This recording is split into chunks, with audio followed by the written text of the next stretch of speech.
Seasons change, temperatures drop, and our conversation turns to winter weather on this week's edition of the Inside Scoop.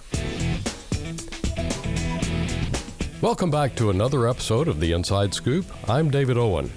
Our hope is that you'll find some good nuggets of info for you and your family to use for a more successful experience this school year.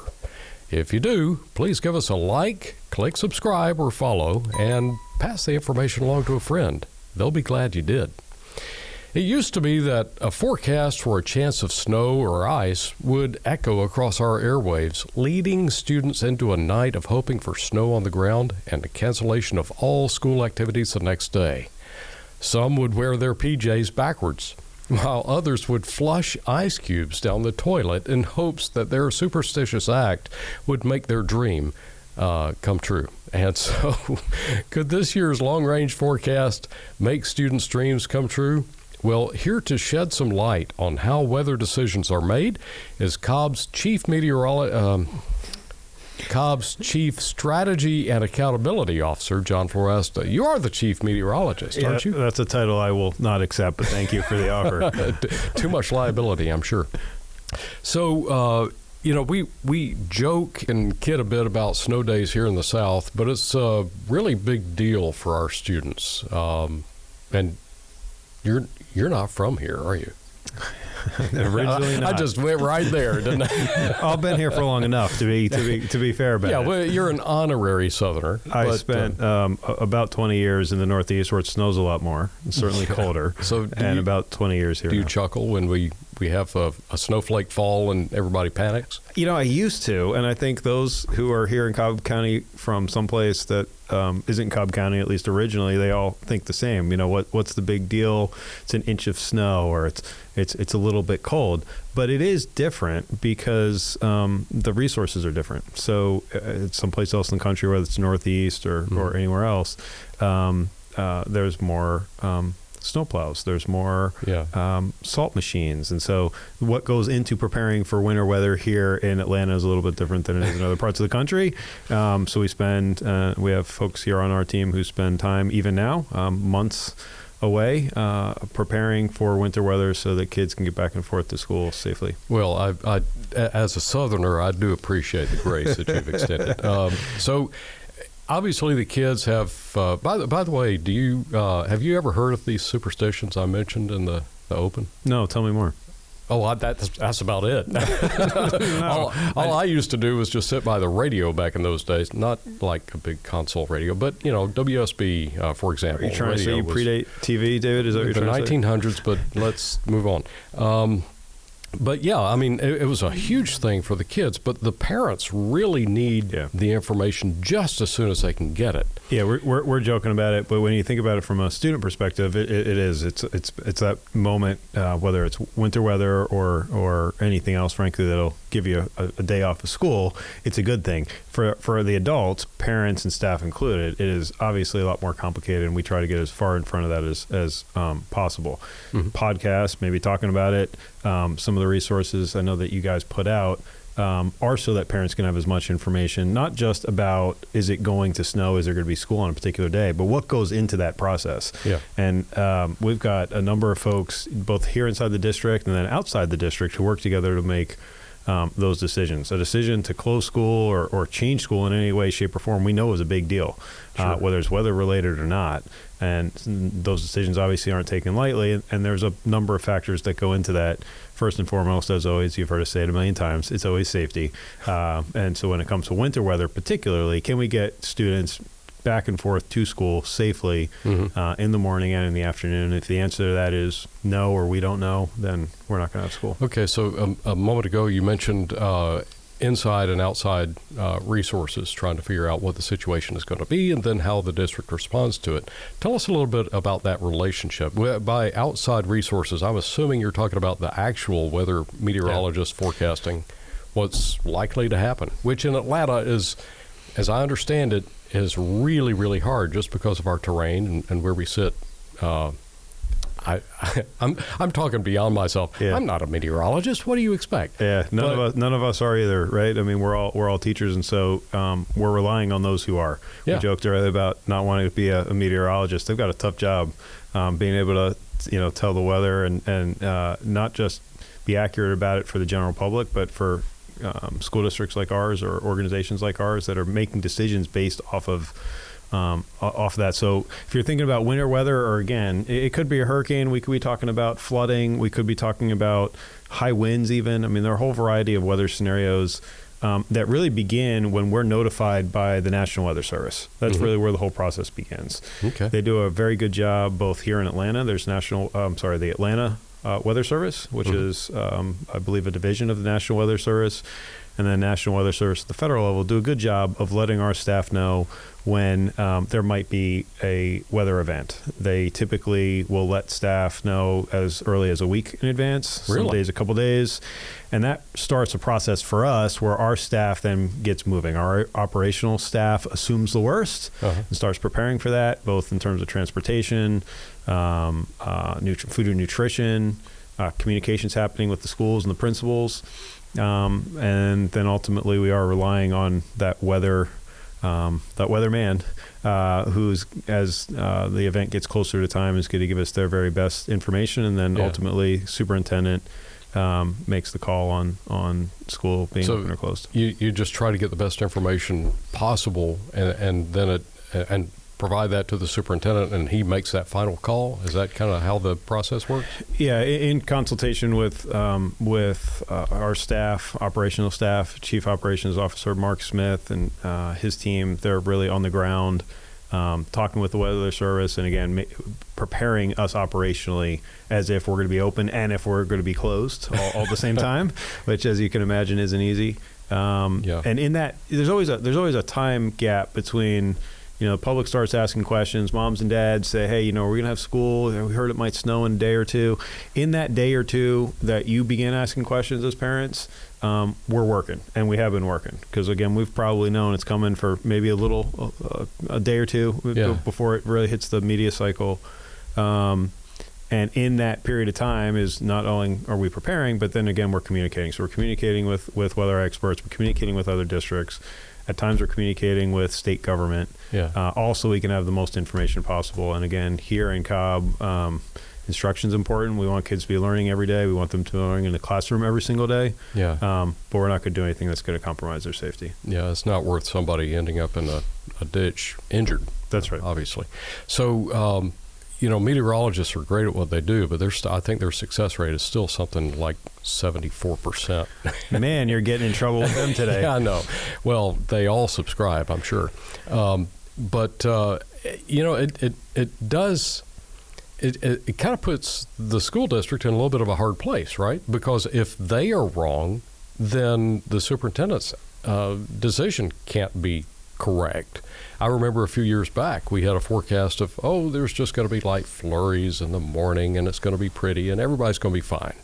And then, I think it was late morning, it started coming down heavy, started sticking to the street, and all of a sudden, it was not a fun scene. So is there anything that the school district can do to combat bad information coming in or a bad forecast? Well, hopefully podcasts like this and again, the communication that the district puts out in advance of potential closing or change in schedule helps. We can't make that decision until we have all the information, and more often than not, that is not as early as we want it to be. Right. We know that, again, parents and grandparents have lives and schedules and work schedules and childcare. We're sensitive to all that. Our superintendent's been very adamant for years now. If we're going to make a decision, unless it's an extreme circumstance, we're going to make that decision the day before as early as possible. Right. To give parents time to give do parents as much time as possible. We're not going to, unless it's an absolute emergency that came out of the blue, we're not going to surprise parents at 6 o'clock in the morning with a, hey, just kidding. You thought you had school today, but you don't.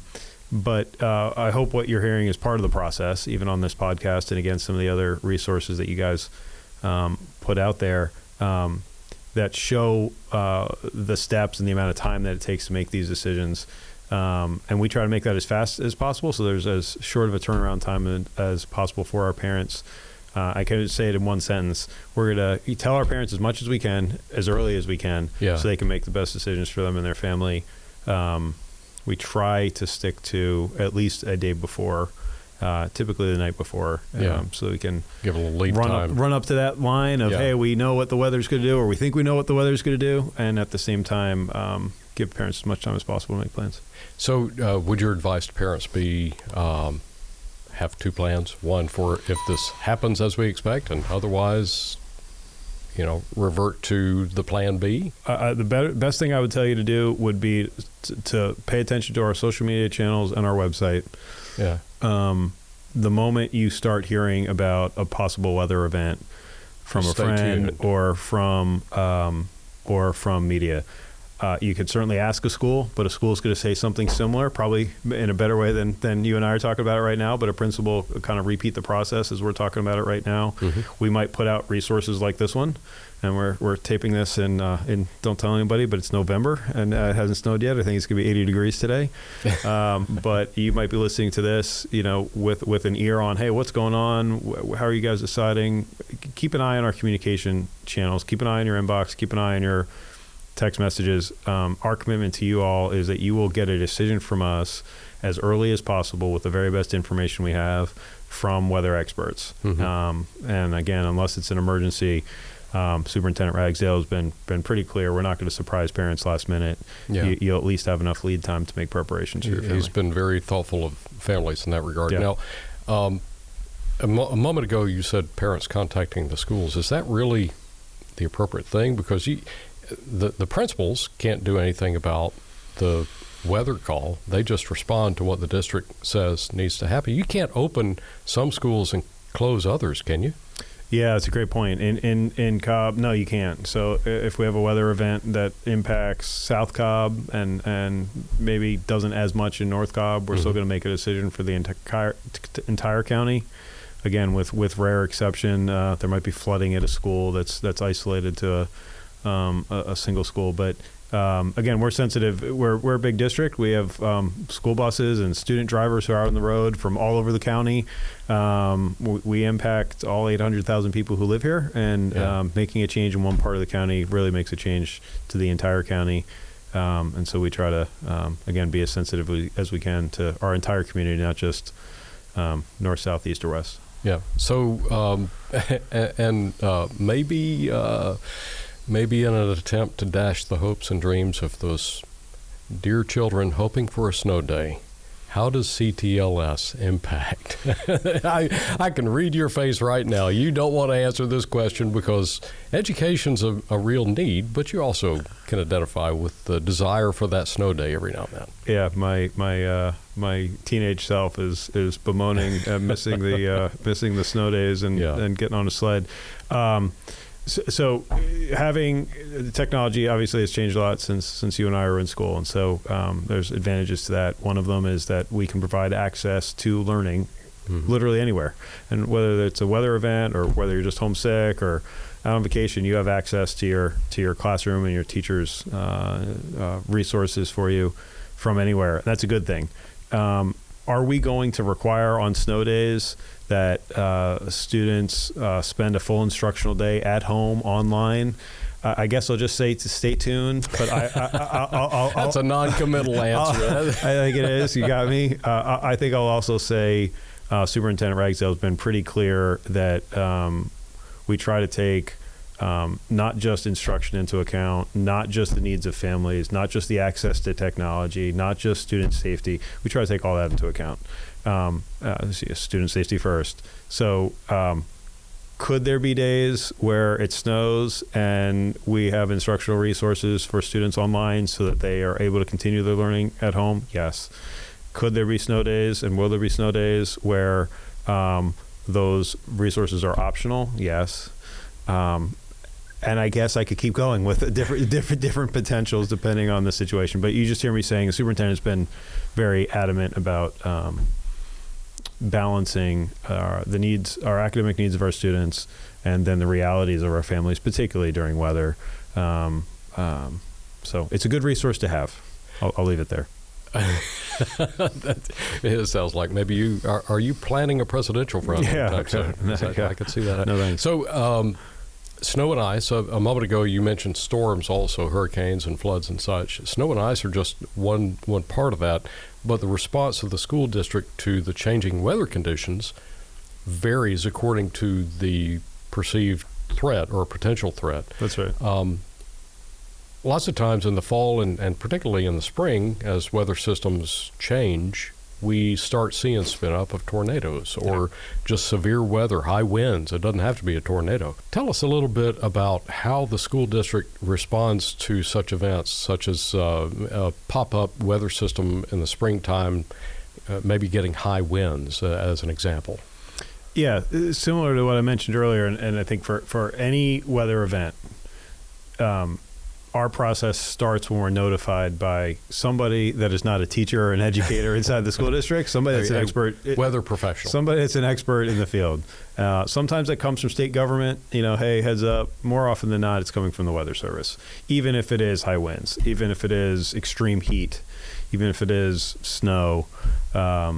And again, that really begins our process. We're not trying to play weatherman from home. Sometimes I think we get accused of that on either side. Hey, you made a decision to close school and it didn't snow. What's wrong? Or right. You didn't close school and it did. So, but we know what we're good at, and we're teachers. We're trying to keep schools open so kids can learn. And when something happens, tornado, snow, and anything in between, we're going to rely on the experts.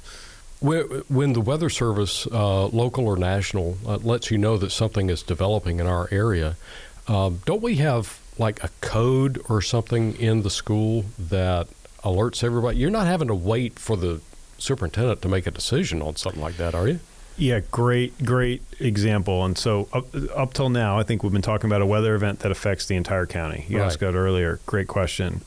Principals do have the ability, if there's a weather event that is specific to their school, let's just use flooding. We have some schools that are next to bodies of water. Hey, there's a foot of water headed my way or in my building. They're certainly not waiting for us centrally. And so there are codes inside the building.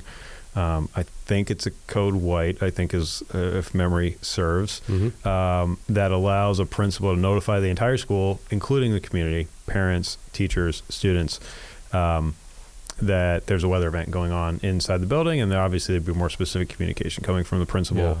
And obviously then we as a district would be sending staff out immediately. I mean, that would be a all hands on type of situation if there's a school that's being impacted by weather that isn't impacting the rest of the schools. And that's a legitimate example, because in the springtime, especially here in Georgia, we have these little pop-up cells that can, it's bright, sunshiny, and beautiful in one place, but this other place is just getting deluged. So that's right. That's legit. So how would you advise for parents to stay tuned to what's going on weather-wise in the school district? What resources would you suggest they turn to first? Be monitoring CTLS parent, your text messages, and the district website and social media feeds. You will be communicated to more than any other time during a weather event.